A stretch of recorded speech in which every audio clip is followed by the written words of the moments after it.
Gente, hoje nós vamos falar sobre as seitas satânicas dentro dos presídios brasileiros. Quando é que isso começa e por que é que começa?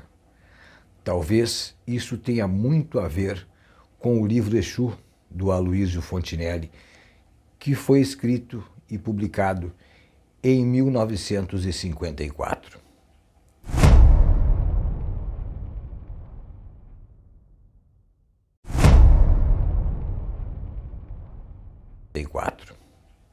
Aloysio Fontinelli provavelmente tenha sido, sem saber, o pai da quimbanda luciferiana. Tenha sido a primeira luz que daria vida a este segmento religioso conhecido como quimbanda luciferiana. É claro que demoraria algum tempo até que essas pessoas se organizassem, mas a primeira associação feita com o Exu brasileiro e os demônios europeus foi feito por Aloysio Fontinelli nos anos 50. Na década de 70, os presídios brasileiros estavam cheios de pessoas que acreditavam no culto a Satanás. Acreditavam no culto a Satã. Muitas pessoas acreditavam. Somente em 1993, com a entrada de Ildefonso José de Souza, é que vai se organizar uma religião. Religião essa que não era um culto a Satã. Não era. Já existia antes do Ildefonso um culto de quimbanda dentro do Carandiru, que era a AVJ, muito conhecida. Que a AVJ era, na verdade, quer dizer, amor, verdade e justiça. Não tem nada a ver com culto a Satã. Mas talvez, como já estamos em 1993, as pessoas já tivessem conhecimento, e não é difícil que isso tenha acontecido, do livro do Aloysio Fontinelli, que ligava diretamente os Exus a demônios.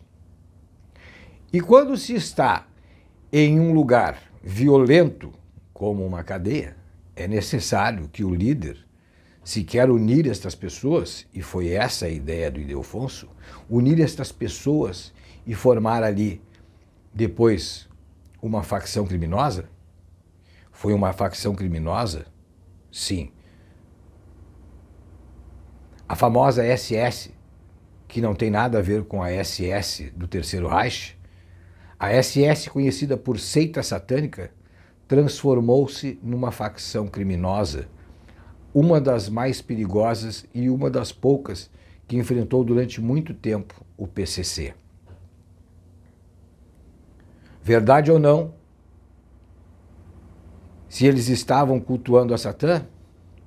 Acredito que não. Mas acredito que muitos que participavam desta seita acreditavam que sim. Porque era preciso tomar atitudes e fazer rituais muito fortes. Sim, muito fortes. Porque quando você está no meio de pessoas violentas, o líder tem que ser violento. Ele não tem outra forma. Por isso, os rituais como queimar a mão. Vocês devem ter ouvido aí na internet, escutado ou ter visto vídeos de um infiltrado. Tem um infiltrado aí. Vocês não sabiam que tem um infiltrado? Tem um infiltrado. O infiltrado dizendo que tem fotografias de mãos queimadas. E muitos não sabem do que ele está falando. É que, na verdade, um dos rituais que tinha era queimar as mãos. Era uma oferenda. Eu posso contar para vocês que haviam vasilhas de sangue dentro destas prisões. Como? Isso é a pergunta que fica. Como eles tinham sangue para fazer os rituais? De quem era o sangue? O que é a tão afamada Rua 10? Eu vou deixar os links aqui embaixo para que vocês façam uma pesquisa para saber o que é uma coisa e o que é outra. Tirem vocês as suas conclusões. Pesquisem. Eu vou deixar a pesquisa toda aqui embaixo. Todos os sites que eu encontrei falando a respeito disso para que vocês possam entender. Porque senão vocês não vão entender nada, nem do que eu estou falando, nem do que o infiltrado está falando. O infiltrado diz que até hoje se seguem estes rituais. Não acredito, tá? Não acredito. Impossível? Não existe o impossível. Pode ser que alguém ainda faça. Afinal de contas, a AVJ saiu de dentro dos presídios e continuou, e já tinha naquela época gente praticando esses rituais do lado de fora.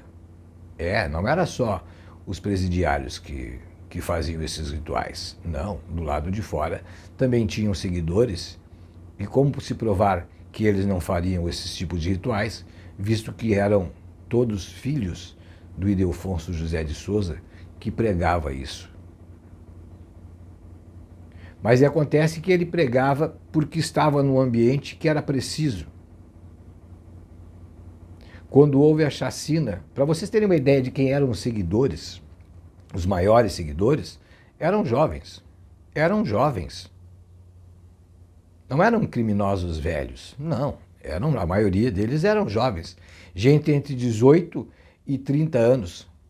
Quando houve a chacina em Carandiru, 87 foram mortas 111 pessoas. Dessas 11 pessoas, 87 não eram condenados. Estavam aguardando um júri.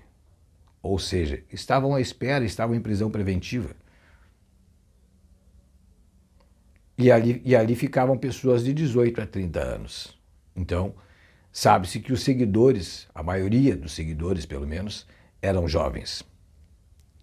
Então vou deixar aí para vocês os links para estudos, para que vocês saibam o que aconteceu. Com relatos, eu vou deixar aí sites com relatos de pessoas que viveram nesta época. Talvez estas pessoas, esses carcereiros, é que tenham associado esta quimbanda da AVJ a uma seita satânica. Por quê? Simples. Nos anos 80, você que não viveu nos anos 80, eu vou te dar uma informação.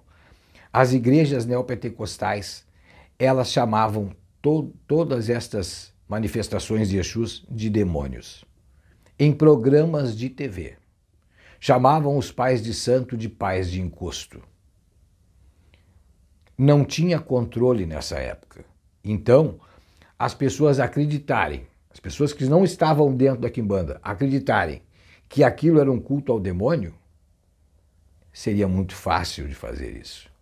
Seria muito fácil acreditar. A mídia batia, deixava bater. A mídia deixava. Depois veio leis que regularizaram isso. Hoje não é mais permitido isso. Hoje as leis contra a intolerância, elas existem. Se elas funcionam, não como elas deveriam funcionar, mas elas existem.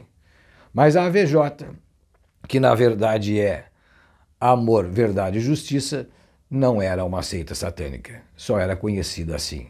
Meu abraço a todos vocês.